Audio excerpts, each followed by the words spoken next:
to another episode of Game Randall with Z.Singleton. Today I have with me LeBron Wilson, aka the Icon. Hey. What's up, y'all?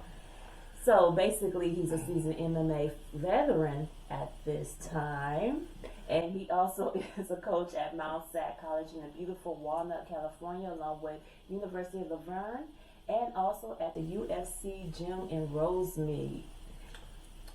Yeah. So we're not gonna end there. Not only is he doing his thing out here in the wonderful world of California, but he's worldwide. Like, he really doing that ludicrous thing. And also, what's that other song? If I ruled the world, imagine that. So he is currently gearing up for this significant coaching role at the World Games in Romania, scheduled October 2024. Yo, Thank you. that's so dope. That is so dope. So, Yeah. thank you for being here with me. Oh, no problem. I appreciate you so much. We go way back. You know what it is. Yes. He said it, I didn't.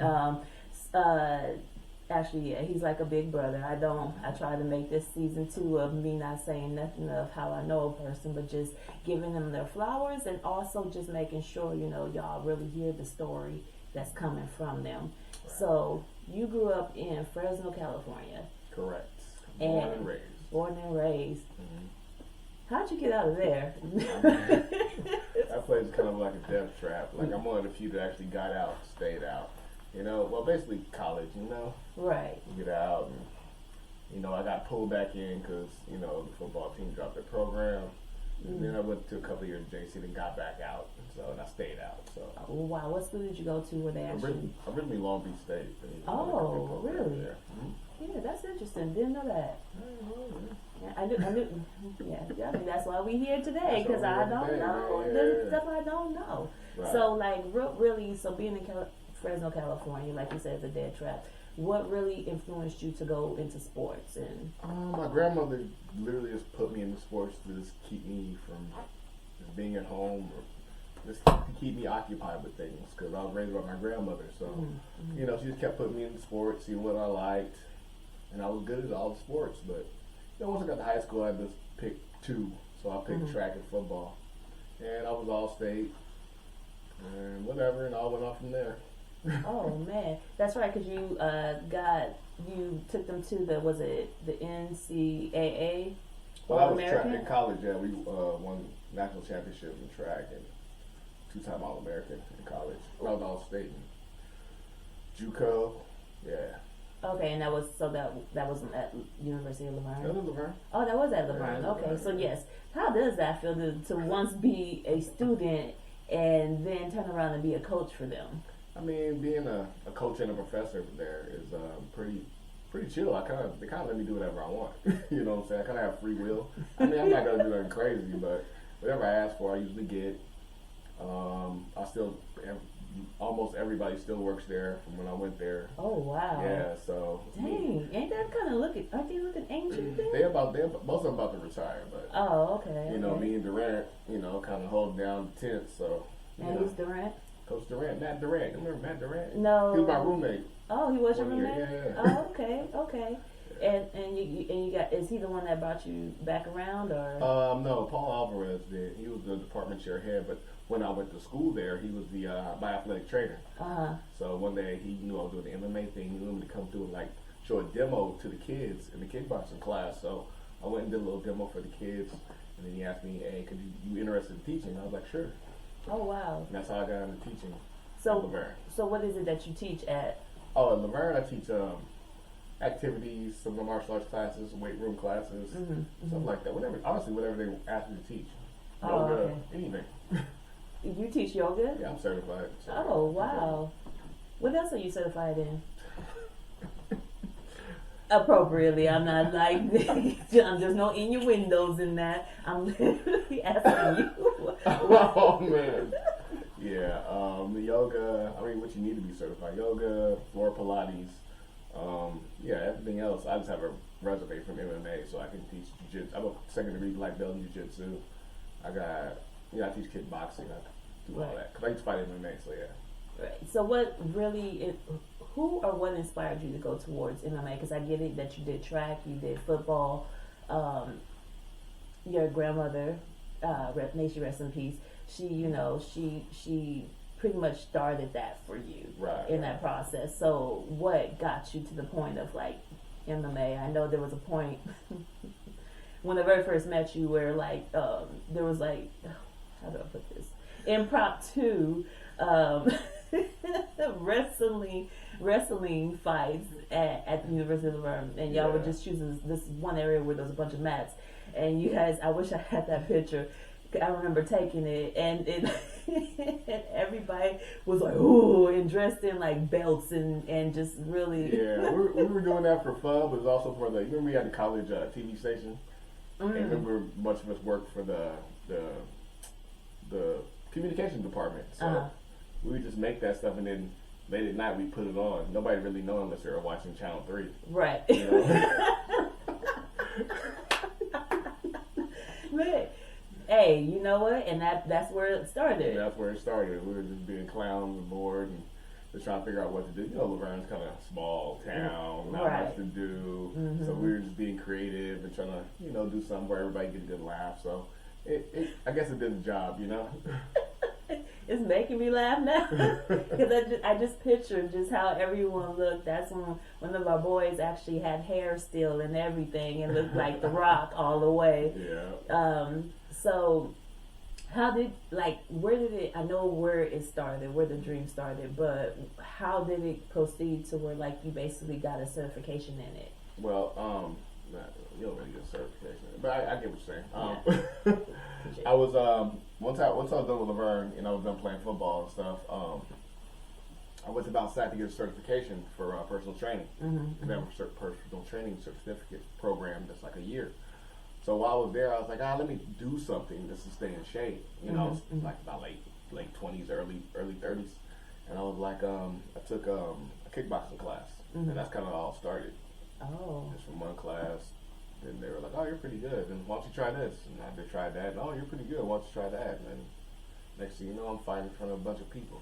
So, man, that's crazy. Yeah. What your path is, you just never know until you is, really start making moves and making it happen. I mean, how do you stay in shape? Because I don't want to tell your age unless you want to tell your age. But I'm 51, man. Man. Age is a number. Holla. But there's a lot of individuals. You gotta think, I worked at with individuals at a geriatric medical program or whatever, and it's these people are 50 years old and all these issues, and I'm yo, it scares you because you're no, you see how you are now, vibrant, and then you're and then you see and then you see you and you're 51 and you'll be 52 this year, and it's yeah, I know and you still look like you did when you were 30. So and I know that you're older than me, not way older, but you're older than me. And so I'm just what can men do to really help themselves stay, even at 51, healthy? You just gotta stay active, man. Stay active. Don't be out drinking and eating like you're 20, 25, because your body don't react the same, you know? So you gotta be aware mentally, I can't do those same things. I can't be out eating late, eating junk food all the time. Just find a regimen and stick to it. That's all you really got to do, because it's easier for men than for women. I'll tell you that right now. Oh, I know. You know what I'm saying? So when men be giving me excuses, I'm like, bro, it's not that hard for us. You know what I'm saying? Compared to women who got hormones, all this other stuff, switching at that age. Menopause is about to kick in. Man, waking up at 3:35 in the morning and talking about what is happening in life. Got all that going on. And when I see women still being successfully looking good, I'm like, these fools tripping. They're just lazy and don't want to do it. That's all it is. Right. And definitely health is wealth, because you got to keep pushing. Right. So I'm going to take us back really quick. Rewind. And I'm practicing these sounds, right? All right, human beatboxers. Let's get it. Did you, I can't really, I feel like you didn't see yourself on this path. Did you even dream of this as a path? I haven't. Dude, man, you know me, I don't really be dreaming of much. I just be trying to survive. But, no, I just knew I would be. When I was a kid, I knew I'd be doing something professionally. I didn't know what it would be. Like I knew I'd be in a sport or something sports related. Right. Yeah, and that's why I kind of took communication as my undergrad, because I wanted to learn how to speak in front of people, and like could come on the radio or on the TV or something, because I figured I would end up in something like that. And I did. I'm a professional mixed martial artist. I played some arena football for a minute, so it all worked out. So. What was the arena football team? The Rhinos. It was like a B team out here, and I got picked up by a PFL team, but then it was in Hawaii, but they fell through, and then I got offered to go overseas, but you I was like, not to? yeah, I mean, they give you like $200 a week, but that's it. Well, back then, this is. What are they doing now? I mean, a little more, but like from 200 to 400 type more. They pay for your housing and everything, so you kind of just living there for free, right? Practicing, you helping train the other guys, and they give you. And it's cool if you're young, but remember I was a little older at that time, and I was like, I'm cool. I'll just stay here and just do something else, Yeah. I think that's so. A lot of my talk sometimes is about the fact that there is older and pivoting, and not being afraid to make those moves, and like it is kind of scary because then I bring up survival. So I always feel like, man, I'm tired of being in survival mode. When does it come to a point where you just know you've already survived and you're just able to actually enjoy that stability that you're at? But do you ever really feel that? You feel to a point to where you feel it, but then it's not enough at sometimes. Like, I'm there. I'm safe. I'm secure. I'm not living check to check anymore. You know what I'm saying? I'm not. I got $20,000 in my savings account. I'm still not a number. I got, I can. You didn't want nobody coming to you. Yeah, I want nobody asking. I ain't even worried about that. But I want nobody asking me for no money. Right. I'm just saying. Well, I'll be honest, I ain't got it yet, so don't come to me. I got it, but you can't get it, nigga. I'm just saying though, you just gotta once you feel comfortable, then you start reaching out and do other things. You know what I'm saying? Once you kind of feel like, okay, I'm not really in survival mode. Like if I lose my job tomorrow, I'm cool for 3-4 months. Right. You know what I'm saying? Then you can start reaching out, branching out, doing other things. And then usually it starts working in your favor. Right. You're not scared anymore. You're not timid about it. You're like, let's go. That's a big part of it. And I mean, they always say too, and it's unfortunately, especially living in California, that's a little hard for a lot of people to be able to actually go from living check to check to actually knowing, okay, I have this money saved in my bank. So it's just hard. I don't know. It's a hard game. I mean, but it's a little easier nowadays because you got all these different kind of accounts you can put your money in to build assets. And the older you get, the more you learn. The more you fall down, the more you get up. True. So the older you get, the easier it is to get it done. Yeah. And everybody thinks they got to do it by themselves. You don't have to do it by yourself. You know what I'm saying? If you have to get a roommate for like a year. Right. Then you're saving money for a year. Right, but the part is the roommate part. Like, is it really, are they the roommate or are you kind of taking care of them? No, you got to get somebody on your level. You got to have a discussion with a person that's on your level.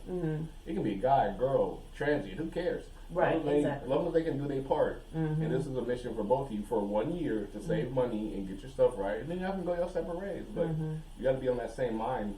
Set, you know what I'm saying? Financial literacy, there you go, 101. That is the point, but that's a good point, and I don't think people really know about that. Or people feel like, okay, it's important that I can be by myself, which I understand peace, though. I get the peace, but you living like a piece of you know what I'm saying? You barely surviving, like you're struggling by yourself out here in this studio apartment for $1,600, and I'm lowballing right now. In the ghettos of Pomona. And you know what I'm saying? Why and you paying $500 Pomona even that much? That's crazy. And then you paying $500 a month for your car note and for Kia, and because your credit ain't great. And then this and just because you want to be alone, and, do it by yourself. That's the thing in the world. You know what I'm saying? I'm like, nah, bro.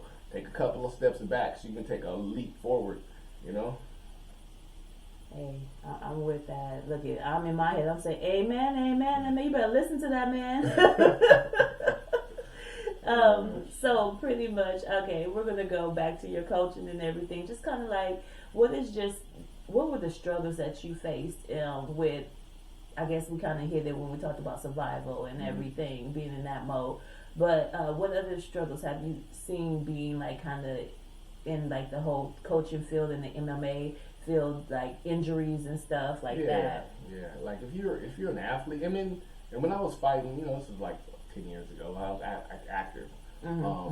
Like if you get injured, back then there was no real insurance to cover you if you got injured or nothing. Like, if everybody was working a side job, you were a professional athlete, everybody had a side job, you know what I'm saying? Because you one injury away from not being able to compete for 6 months to a year. So then you ain't getting no income from fighting.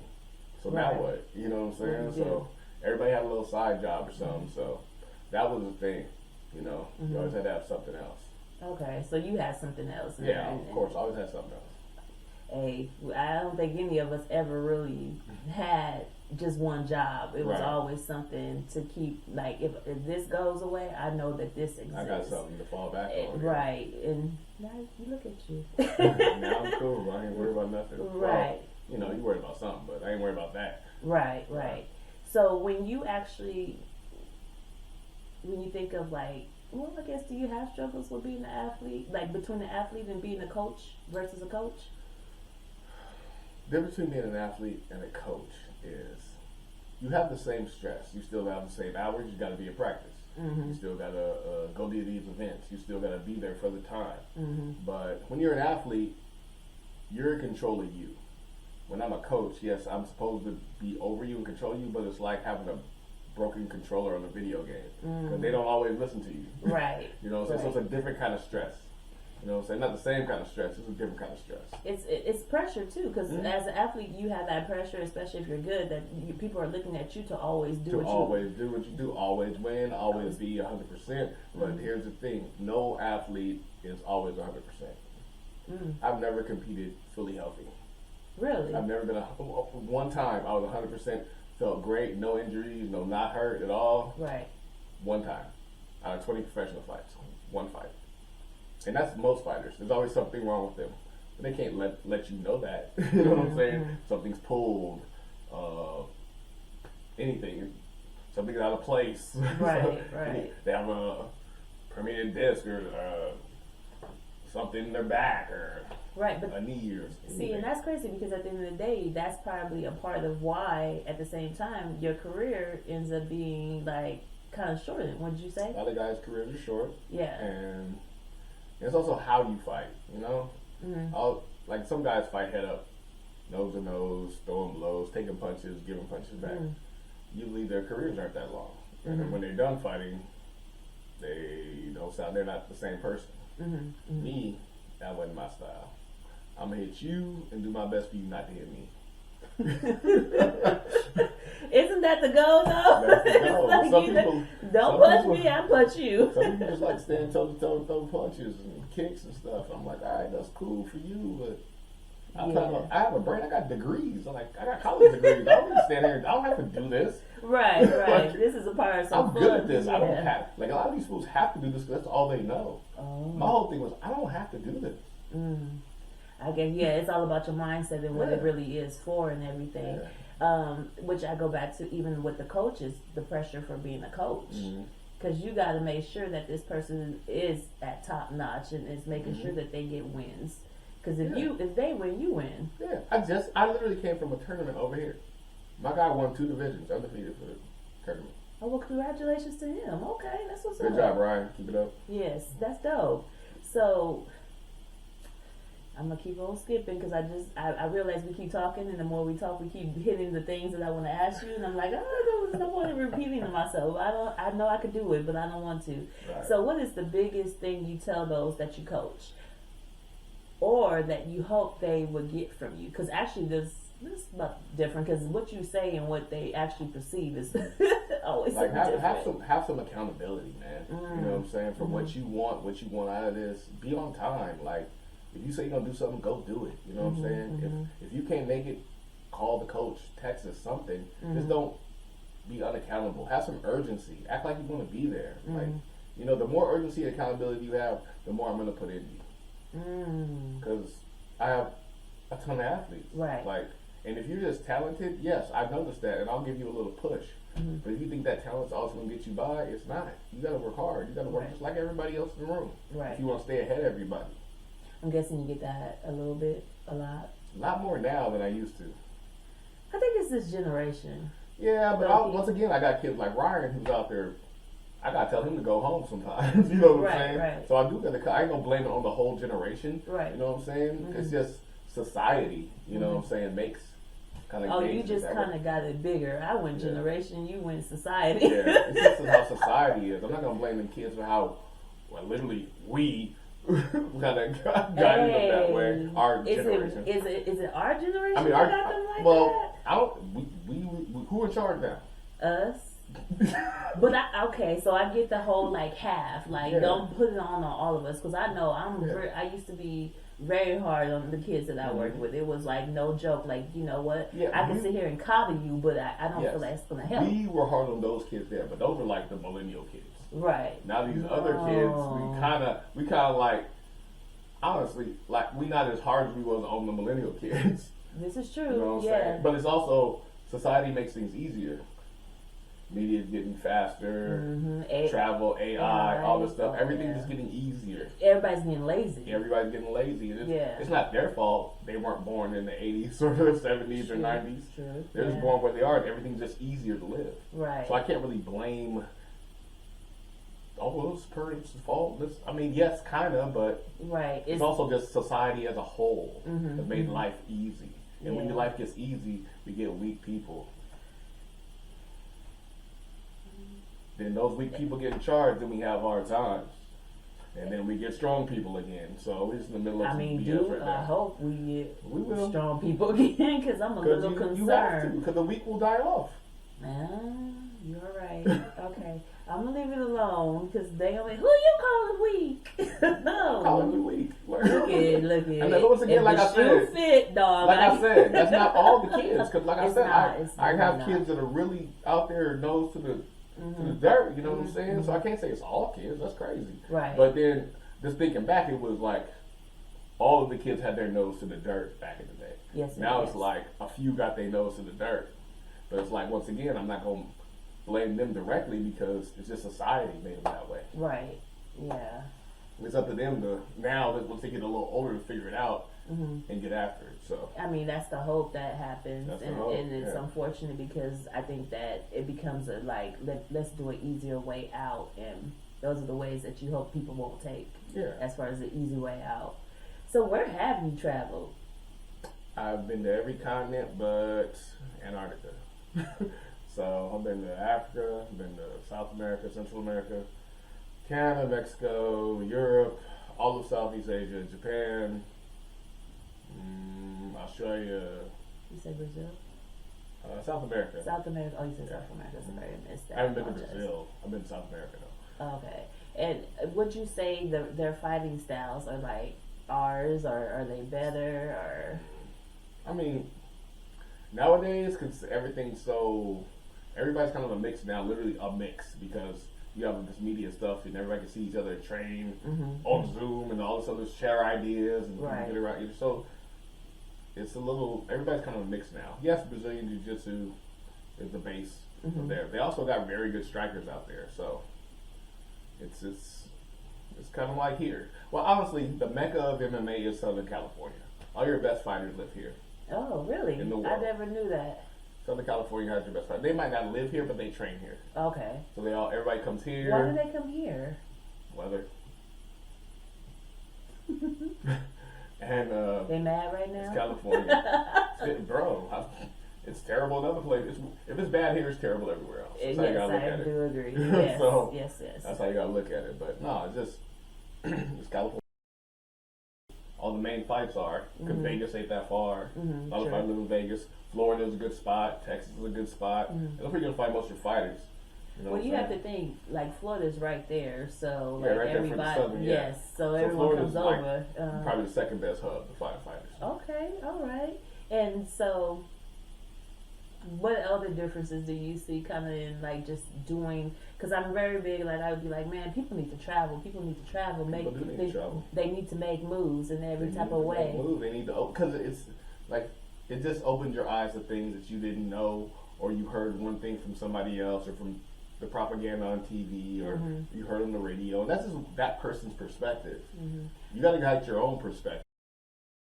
So back to what we were talking about, just the traveling and the importance of it, and just how you just see things differently in a different light. So what would you say actually has changed you as since starting to travel? I mean, I traveled when I was a kid. My mom would come and take me places. Like I went out of the country when I was a kid, Canada, Mexico, whatever. It ain't far before a kid, especially back in the 80s. You know what I'm saying? That's something. You know yeah, because I didn't do no traveling in the 80s. So my mom would take me places. I read with my grandma because my mom was still in school. She had me young. She was in college, but she'd still come and do stuff with me. I'd go stay with her for summers, and we'd go places. So, right.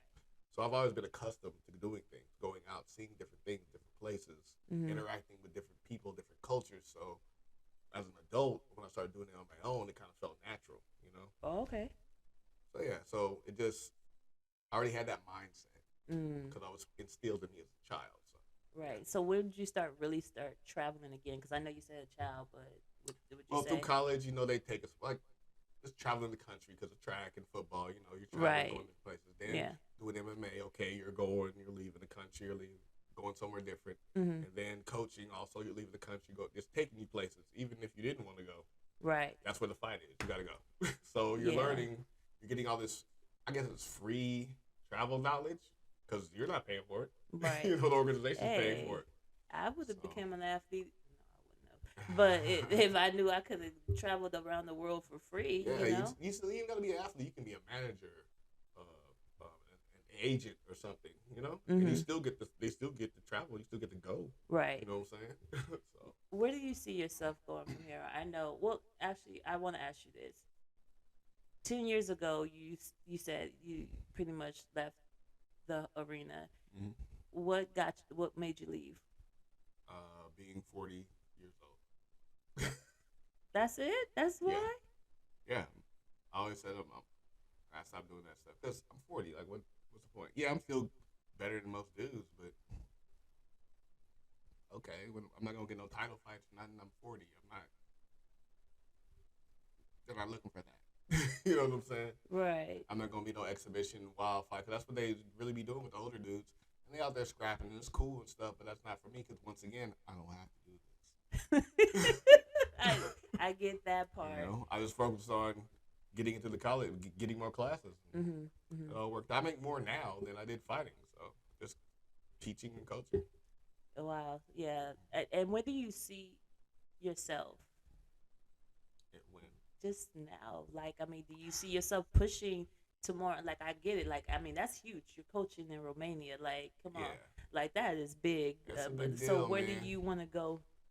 I mean, it's cool. It's a good opportunity. I've coached other athletes who did a world game before, back in 2012 and 2016. I didn't go coach them. Right. Like, I coached them up for it at the regionals in the States and other things. And then in 2018, I went to Australia. In 2018, I went to Australia, the corner, and it was fun. It's interesting. It's probably not like you think it would be. You know how you look at the Olympics or something like that. Same kind of vibe. You know what I'm saying? It's a lot more loose, a lot more friendly. Nobody's really, it's us against you. It's like, okay, we're all athletes. We made it here. Right. Like, we all made it to where we wanted to go. We all made it to the dream. And everybody's kind of friendly. You know what I'm saying? Yeah. Then they do their event, and boom. So they're not from California. Yeah. Not from California. No, actually, everybody was from California. Really? Oh, surprise. Well, California, like somewhere from the East Coast. Oh, okay. People were from Cali, like places like Wisconsin and stuff like that. Okay. But the rest of everybody, majority was from California. Right. Oh, I love it. There's actually like people who congratulate and y'all all could be in the same room at the same time, and people not think, oh, I'm better than you, or I have to. Once we get to the other country, everybody's cool. The other teams are cool. We're cool. Like, everybody's cool because everybody's made it to where they want to get to. Right. Now everybody's okay. Whoever wins is cool, but everybody did what they needed to do to get to the dance. Everybody's at the dance now. Yeah. Now go dance. Let's dance. I get it. Yeah.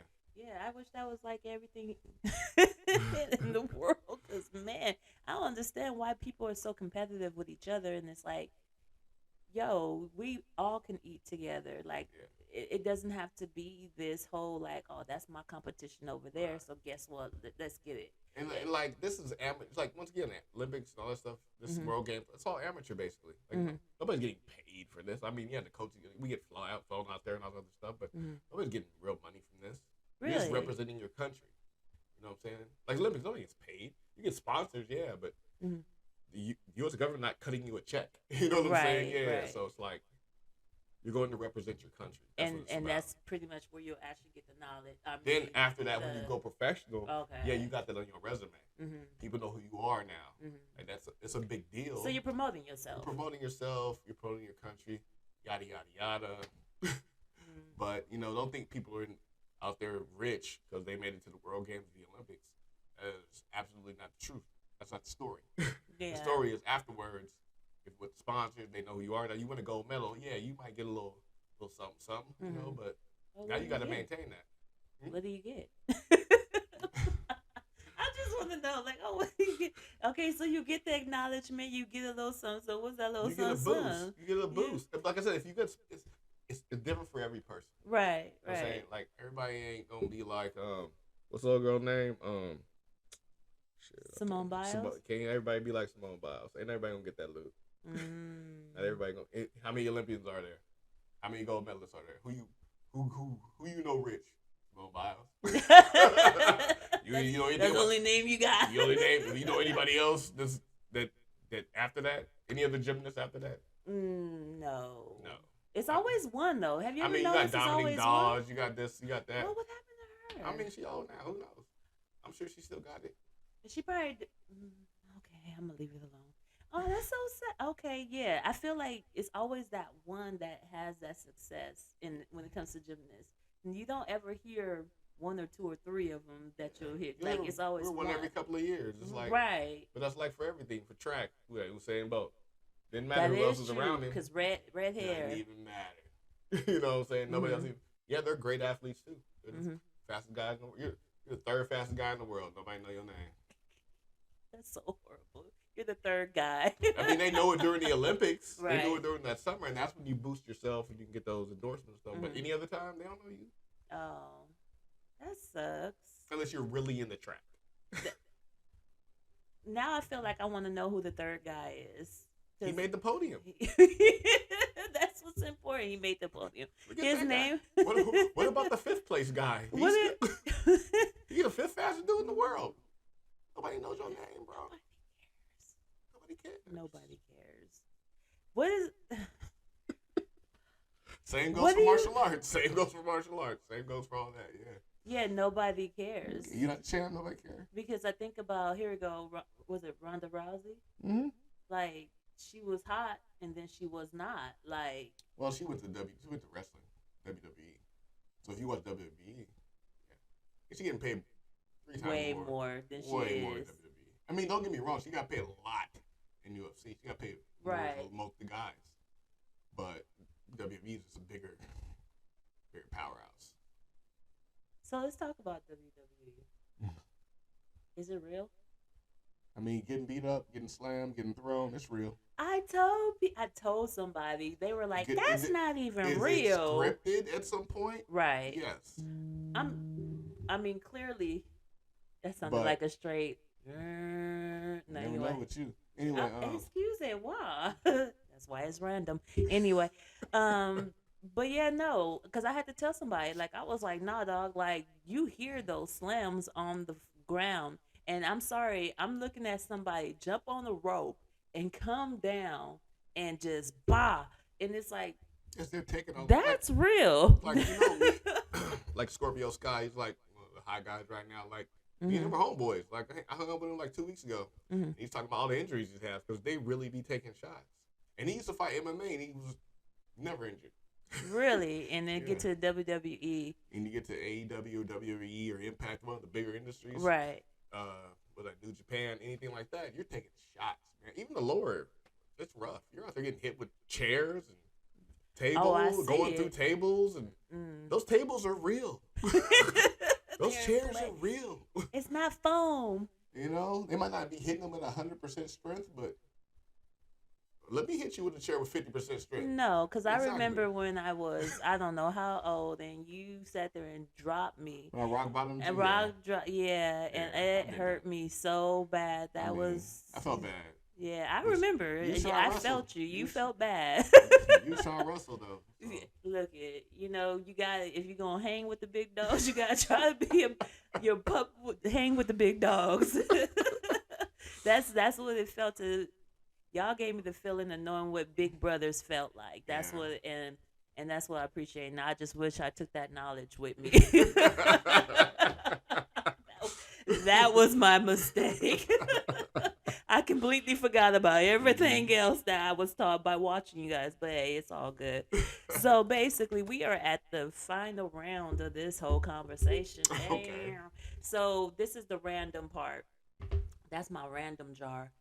Okay. Because I'm very sure you haven't watched any of my episodes. So I didn't even know you was doing this, man. But oh, okay. You didn't tell me. Truth. How I'm supposed to know?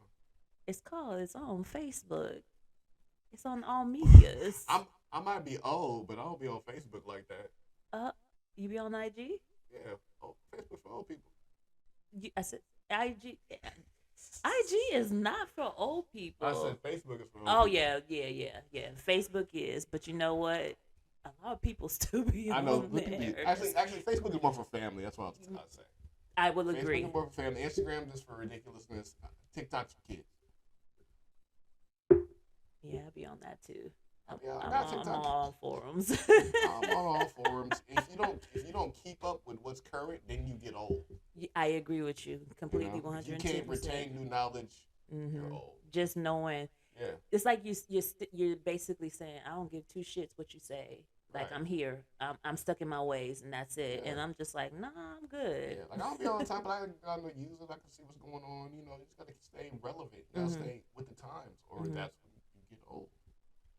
There you go. Word from the wise. You want me to pick something out here? You want to put that top back on real quick? All right. Shake it up. Like dice. Yeah. Just shake it and then open it back up.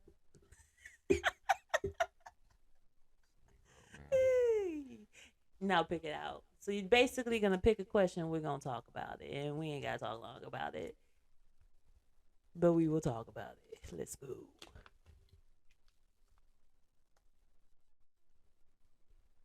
If you understand my writing, I'll read it. Yeah, you read it. I was got the body count. Oh, you understood that? No. Body counts. Does it matter how many? Oh, wait. I don't even. Oh, how many folks before you? Doesn't matter. To me personally. To you personally, what do you think? Really. I mean, not really, man. Because everybody lived another life. I mean, we old, bro. Like. Yeah. At this point, like, what does it matter, man? Like, really? But what? Wait, what if she had like over 60? Like every every decade, she just was putting it out there. I mean, I probably wouldn't even associate with her. So that's not what you mean. I mean, just if you out there giving up, if that ain't your professional thing, like. Hey man, if you're not a professional lady of the nights, Jezebel, why do you have 100 bodies? Well, maybe she's like really into sex. That's cool. Would you date a porn star? Ex-porn star? Date, yes. I mean, I don't know. What kind of person I mean, if she's a cool person, no, I don't know. I don't know. I've trained porn stars before. I've trained a few, and they were cool people, sweet girls. You know, and they were cool. There was nothing wrong. Sweet girls. But no way. But like hang out with them, but like have sex with them or something. I have no problem doing that, but I can't make you my wife. Like that's wild. Why not? I mean, Drake had a baby by a porn star. A French porn star who was doing whatever. I'm not gonna defend Drake in any way, but that's on Drake. I ain't got Drake money. I mean, yeah, okay. Either way, even if it's with or without money, at the end of the day, she's still a human being and a person. That's what I said. If you okay with that, cool. Right. Like I ain't really worried about no average. Oh, she slept with 12 dudes. I don't care. There's more. That's the amount of months there is in the year. Who cares? So she had a man every month of the year. I mean, 12. I'm saying, like, because guys have like, if she hits double digits, I'm not messing with her. Okay, like, that's stupid. That's kind of like, come on, man. Like, I mean, do you really have that conversation though? Like, men? Yeah. With other men? No. Oh, I know you guys women? have. Yeah. Do you? Yeah, I know you guys have those conversations. But you think so? Absolutely. Absolutely. No. See, women are the worst. Not in a bad way, but they'll talk about more raunchy stuff. Guys be like, ew. I know you guys do have these faces, and you be like, really? Like, why? And then we can't be too serious about it, because now we're going to start making jokes. And women can still stay serious on those topics. And men just can't stay serious on those topics. And that's probably why. Right, because, I mean, literally, like, setting up equipment. That's what she said. Oh, it's what came. I'm just saying, come on, we're all y'all. Clowns. Just call it what it is. I mean, talking about that, are you guys just uncomfortable? Is that why you guys can't be serious? No, it's how we're wired. Most of us. Some guys are literally grossed out by it. Some guys just everything's a joke to them. Some guys are embarrassed. There we go. Okay, so some guys are embarrassed. So embarrassed. every man does it for a different reason. Right. But and guess that's what? It's a joke at the end of the day. So. It's so sad. It's sad, but like, do you guys ask about the body count though? Like, I haven't asked a woman about a body count in decades. Right. That's what I was going to say. As you get older, right? As you get older, it doesn't worry. And I don't really date women I don't really know. You know what I'm saying? Like my girlfriend, I've known her for 20 years. Really? Yeah. So I don't really date nobody I don't know. My girlfriend before that, I knew for like over 10 years. So you were friends before anything? Yeah, like else. we were friends, or at least associates. Like I knew how you travel, I knew how you moved, I know your circles. I kind of see who you are as a person. I seen you in other relationships. Were you stalking? We good. No. Oh. It just ends up happening. Dang, that's a lot to know. I was just my last two. Well, my current girlfriend and the girlfriend before. But that's it. She's beautiful, by the way. Thank you. Yes. I'm sure she'll be glad to hear that you said that. She looks fun too. She's fun. She be out there. She's real easygoing. She understands how I have to live. She don't really sweat me too much. Right. No, we good. But once again, we knew each other. Yeah. For over a decade and a half before we started dating. Because she was always with somebody, I was always with somebody. Oh, it just wasn't a thing. Past we were just were friends. not. Yeah. We were just straight out friends. Like no, there was never nothing weird or nothing. We were just straight up friends. Okay. And I think that works because I actually heard an older lady story, and she would say, hey, when I was in high school, I was dating my husband's best friend. Yeah, that happens a lot. Yeah. Sure. And that's a question that I've actually asked. Do you date somebody's ex? You can, and it's just like we're older now. Like, yeah, you can date somebody's ex from like high school or something, college or something like that, because it's not a big deal now. It shouldn't be a big deal. And if that person was really involved with him or really in love with him, then you probably won't do it. But if you knew he was like whatever, that's how guys kind of operate. If they knew that was your main, and like you was really in love with her, he'll probably stay away. Will you though? Most guys. Most. I had so many things go in my head, and I said none of that's appropriate, so I'm not going there. I mean, we all adults here, I hope. What'd you say? We all adults here. We are adults here, but no, it's just still don't want to talk about that. But I just feel like, I don't know. I just like, do you really wait? Because what if you had more of the connection than what they had? Like I said, most time guys try to stay away from it. But if it's a connection coming later in life, like I said, decades later, cool. Right. But if it's like they just break up and it's a year later, most guys are gonna be like, "That's my boy," and he really loved her. I'm not gonna do that. Right. You know what I'm saying? That's what I meant by that. Now, 10 years from now, dog, if we still here now. let that dude get married to some other girl. Hey, she free, Ray. It's a wrap, sir. Hey, that makes sense. That makes sense, right? But then people still get mad. I see it happen to this day.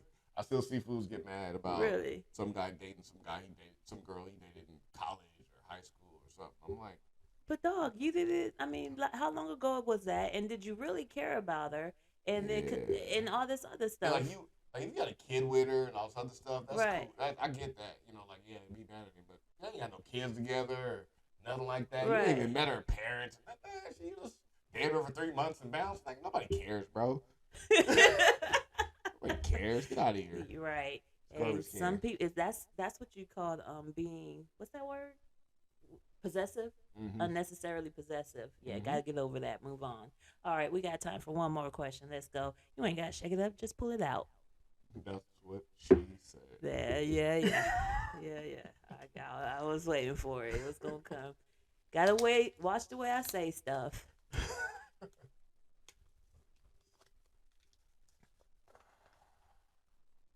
What's your random? What's your random? What's something you do that's it? What's your random? What do you? That was not random, but okay. What's your random? No, that's it. What is your random? We talking about you on a show called Getting Random. What you random? Like what do I do that's random? What's your random thing that you do that nobody knows you do? Oh, that nobody knows I do? Yeah. I don't know. What do I do? That's random. I mean, I'm pretty, you know me, I say how I feel. You are a person that says how you feel. I don't know, I watch anime. I don't know. Nah, a lot of people watch. Yeah, no, but I mean, a lot of people watch anime. Like, you know, Michael B. Jordan watches anime. I mean, I've been doing it before him, but still. Yeah, because he was a kid. No, he wasn't even thought of. Yeah, he wasn't even existing. Yeah. Matter of fact, I mean, I wouldn't know anime if it wasn't even for. Yeah, but I mean, you gotta think. We were always in each other's presence. Yes, like, yes.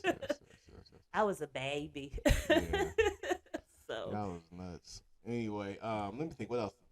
Yeah, I'm pretty much open. Everything I do is pretty much out there. I don't really hide anything or do anything. I have things that I don't put out publicly, but like random things, like you said, random. Right. All my random stuff's kind of like out there. You don't have a random thought that you just be thinking, and everybody be like, "Where'd that come from?" I mean, a lot of the stuff sometimes I'd be like, really ass, that has come out my mouth. Like, really, that's where you gotta go with it. I'm always saying something reckless. I guess that's I agree. My curse. I say something reckless. I agree. And you know what's interesting? Have you ever, knowing that you do say things that are reckless, have you ever like gotten into it with somebody over it? Most people choose not to go that route. I mean, why? Now you're gonna lose emotionally and physically. Like, what's the point, bro? That's why I just laughed because I already knew it was good. Like, I get it. What's the point, bro? You know I'm joking, and like you want to get emotional and you try to get physical about it. I'm like, this is what I do for a job. You know, I don't understand how like it's just certain people like that can actually get away with it. Like you just be just a complete random ass, and people are like, Laurent, you know, icon. And then you got other people, if they like one, it's like so emotional and like, ooh, I don't like her. This has happened a lot. Like I'll say something, and then like another guy tries to say the same thing to the same person, right? And catch hell. See, that's what I'm saying. And I have to explain to them like, hey, bro, you're not me. You're not me. You can't do that. Like, and it's not because I'm like a bully or nothing. Because I have a certain amount of, charisma. I have a certain kind of charisma or like energy. I have a certain amount of. Anyway, I talk to them crazy. They know it's just I still got their back if something real pop. Yeah. They don't know you like that. Right. Don't get me wrong. I've talked crazy to people I don't know either, but people see me talking crazy to people. They don't know that I know them. You know what I'm saying? Right. They see they don't say nothing back when I say something crazy. Usually I'm saying something crazy for your own good. You know what I'm saying? I'm giving you negative motivation. I have never heard of negative motivation. Hey man, that's how I coach. And that's how it works for you. Hey man, you see my guy won all his matches today, right? And that's through negative motivation. Like you really poo if you don't get your ass up there and strangle that fool. No, I ain't. Like I just point out his flaws instead of just pointing out stuff he's good at. Oh, okay. Negative motivation. People don't want to hear their flaws. People don't want to hear what they suck at or they suck there. You don't do that because you suck there, bro. I'm just telling you the truth. Don't do that because you suck at that. It's like, yeah, go for it. Give it a try, man. The more you do it, the bigger. No, you dude, you fucking suck. Don't do that. So that would make a person not do it. Yeah. You tell them straight like that. Don't do that. You suck. You suck at that. Don't do that. But how is the person supposed to? Oh, okay, because they tried, and then you see. I see them going for it. You I'm see like, it go stop, for it, and you don't. So don't go that do route that. again. So okay, Stay that where makes you're sense. at. That makes sense. Once you actually try it, and someone sees it, and that's the problem. A lot of people just don't say, you know what? Yeah, that's probably not your calling. That's but you can for see, bro. yeah, but you can see it in their faces and everything, and you're like, no, be honest with me. And that's the problem, is that people don't know how to be honest with people. Everybody wants to sit there and give hug and love. Yeah, and I mean, I'm not even good at it, to be I'm honest. okay with positive reinforcement. Right. That's a thing. It should happen, but not in certain situations. Now you're giving them a false sense of reality. And in this sport, you get a false sense of reality, you're going to get hurt. Right. You know what I'm saying? So I'm making sure these fools know you're terrible at that. Do not do it. Anyway, this fool just said, oh, man, you almost got me. You're great. Fuck what that fool talking about. He trying to get you killed. I never hear somebody tell me you almost shot them the way you were supposed to, but they came for you. No, please don't do that to me ever. Nah, and don't get me wrong. When you do something great, or I think go practice it. You come back and you're good at it. I'm like, all right, you go for it. Right. But it's just one of those things, man, where I feel like you shouldn't always be pumping people up. Mm-hmm. Like, why am I giving you cheers and hurrah and all this stuff for you doing something you're supposed to do anyway? Because maybe that person needs it a little bit more. Okay, we're done. Now, if you do something extravagant, yeah, sure, I give you props. But I'm not supposed to fucking throw out confetti and shit just because you did what you were supposed to do. Bro, you're supposed to do that. Right. That's why you're here, right? Right. You did it. You all did. Right, act like you've been here. Yeah, that's true. Act like this is your spot and it's always been your spot. Yeah. I respect it. Maybe that's why I don't take positive feedback so well. Probably my fault. Probably. I don't know. Anyway, but hey, thank you. Welcome. I appreciate you coming and being here and having a conversation with me and letting people know. Hey, so one more thing. What do you do past? I know you travel. Did you just take a deep breath? Like, you talk about... I need to breathe, bro. Anyway, go ahead. Do you deep breath? Or that was... Okay, anyway. Point that I wanted... So, with just the fighting and just the coaching, the traveling, even though that's all, that could be relaxing too. The professor, being a professor, what do you do for your self-care? My self-care. What did you do? I moisturize. I work out 6 days a week. I moisturize. I hydrate. I eat a certain amount of protein. I try to stay away from unnecessary carbs. What are unnecessary carbs? Like unnecessary how I like breads. chocolate. Yeah. I mean, nothing wrong with eating chocolate. Just can't eat it all day. Nothing wrong with having a hamburger. Just can't have one every day. Okay. Yeah. Nothing wrong with eating. You just can't eat all day. You know what I'm saying? Like. Do you fast? Do you believe in I intermittent fast. fasting? I fast at the very least 13 hours a day. 13 hours a day? The fat burning phase is from 12 to 16 hours. So when do you eat? I eat whenever I feel like it, but I purposely don't stop eating at 5 or 6 p.m. Mm-hmm. And I don't wake up till after 6 a.m. So I automatically at least 12 hours. Okay. I find it really hard though because I actually tried to do 1 to 9. I was really good with it when I first started back in 22, and that helped me like drop a lot of weight because I was. That's ain't gonna work. Yeah, but you also gotta change your time. It can't be the same amount of time every day. Oh, You have to switch really? the times up a little bit. Maybe that's why at some point last year, because I wasn't exactly eating always the same time. I was eating and I noticed that my waist was a lot smaller. I was getting tinier, but I know I wasn't really working out as much as I know I should have been. How do you work out 6 days a week? Because by the 4th day, I'm burnt, which is different. I didn't say go hard every day. Okay. I'm doing a push day, a pull day, alternate. yoga, so I'll just do yoga with the class. I'm doing some every day, basically. Well, Saturday, because you're Saturday, working, yeah. so that helps I can you always too. just do that, yeah. Right. But the fact that I'm working and then I lift 6 days a week, what I'm saying. I'm not talking about kickboxing or jiu-jitsu. I don't even count that. That's workout at this point. You know what I'm saying? I get burnt out, and so all I do now is lift, which I haven't done anything in the last months. But anyway, but all I do is lift, and I feel like I'm burnt out by the third, fourth day. Well, mix it up. Throw something else in there. Don't lift all those days in a row. Have a lift day, then a yoga day. A lift day, then a cycling day. A lift day, then I don't know. Yeah, but isn't that adding more cardio to me? Yeah, hiking. I mean, nothing wrong with that. You got, as long as you got 3 days of lifting, you cool. And then, you know, you do, like I always tell people, take a kickboxing class or something. Do some kind of cardio that's going to help you if something happens. That's good advice. And boxing and kickboxing is a great workout. Right, yeah. It's a cardio, it's aerobic, anaerobic. Mm-hmm. You have resistance by hitting things. You're learning a skill. Mm-hmm. If you don't like jiu-jitsu, take kickboxing. That's what I always tell people. Right. Now at least you can handle yourself if something happens. That is true. You can go to round 9 down the street, 30-minute workout. Done. There you go. Look it. Hey, we got so much out of you today.